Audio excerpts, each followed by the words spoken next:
এখন আমি চলে আসছি নীলফামারী শহরে। নীলফামারী শহরে আজকে আমি এসেছি টাইলস নিতে। আমার ওয়াশরুমের কাজ করতে হবে, এজন্য আমি নীলফামারী শহরে এসেছি টাইলসের দোকানে টাইলস নিতে। এখন বর্তমানে আমি দাঁড়িয়ে আছি টাইলসের দোকানে।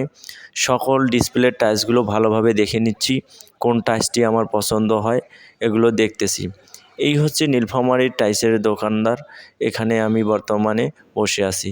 তো এখানকার মধ্যে যে টাইলসগুলো আমি দেখলাম আর কি, একটাও চয়েস হলো না, তবে এই টাইলসটা আমার চয়েস হয়েছে, সবুজ কালার টাইলসটা। তো যাই হোক, আমি এখন বর্তমানে টাইলসের এখানে ভালোভাবে চেক করে নিচ্ছি, দেখতেছি কোথাও কোনো ফল্ট আছে নাকি। তো আমার সাথে কিন্তু আজকে আমার যে মিস্ত্রি, সেও কিন্তু এসেছে। তো মিস্ত্রি কিন্তু আমার মামাতো ভাই হয়, এজন্য তাকে নিয়ে এসেছি। এখন আমি কিন্তু সবগুলোর একটা রসিদ করেছি। রসিদ শেষে এখন আমি আমার মালগুলো সবগুলো বুঝে নিচ্ছি। আমি কিন্তু সাথে করে আমার ভ্যান নিয়ে এসেছি। তো আমি এখানে দরজা নিলাম, পাইপ নিলাম, আরও আনুষঙ্গিক অনেকগুলো জিনিস নিলাম। দরজাটা সাবধানে উঠে গাড়ির মধ্যে বেঁধে নিলাম আমরা। এরপর আমরা চলে আসছি, কিছু মালামাল আমাদের ভিতরে বস্তায় নিতে হবে। এগুলো খুবই মূল্যবান জিনিস, এগুলো আমরা এখন রসিদ দেখে দেখে নিচ্ছি। তো দোকানদার আমাকে রসিদ দেখে চেক করে মালগুলো বুঝিয়ে দিচ্ছে। এই হচ্ছে আমাদের রসিদ যে দেখে দেখে যে মালটা দিচ্ছে উনি। আর বস্তা ধরেছে কিন্তু আমার মামাতো ভাই, উনি বড় মিস্ত্রি। যদি কারো টাইলসের কাজ করতে হয় বা টাইলসের কাজ করা প্রয়োজন পড়ে, তাহলে আমার সঙ্গে যোগাযোগ করবেন। আমি আমার মামাতো ভাইয়ের সঙ্গে আপনাকে সংযুক্ত করে দেব, যাতে করে আপনারা তার মাধ্যমে ভালোভাবে কাজগুলো করে নিতে পারেন।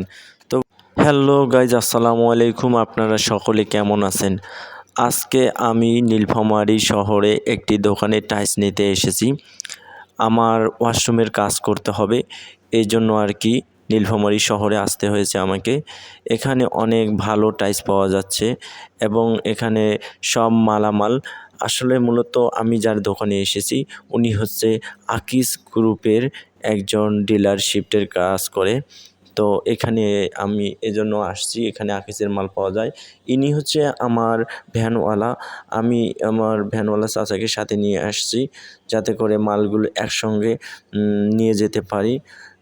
আলাদা আলাদা করে তো নিয়ে যাওয়া যাবে না, অনেকগুলো মালামাল আছে, এই জন্য ভ্যানটা সাথে করেই নিয়ে এসেছি। এই দোকানে এসে আমি যেটা দেখতে পেলাম যে এই দোকানে কিন্তু শুধুমাত্র স্যানিটারিতে অনেক গুরুত্বপূর্ণ মালামাল আছে। আমার কিন্তু মূলত মাল নেওয়া শেষ।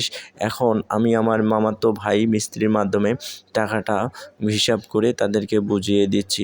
তো বন্ধুরা, জানি না আমার ভিডিওটি কেমন লাগলো, অবশ্যই সকলে কমেন্ট বক্সে জানাবেন।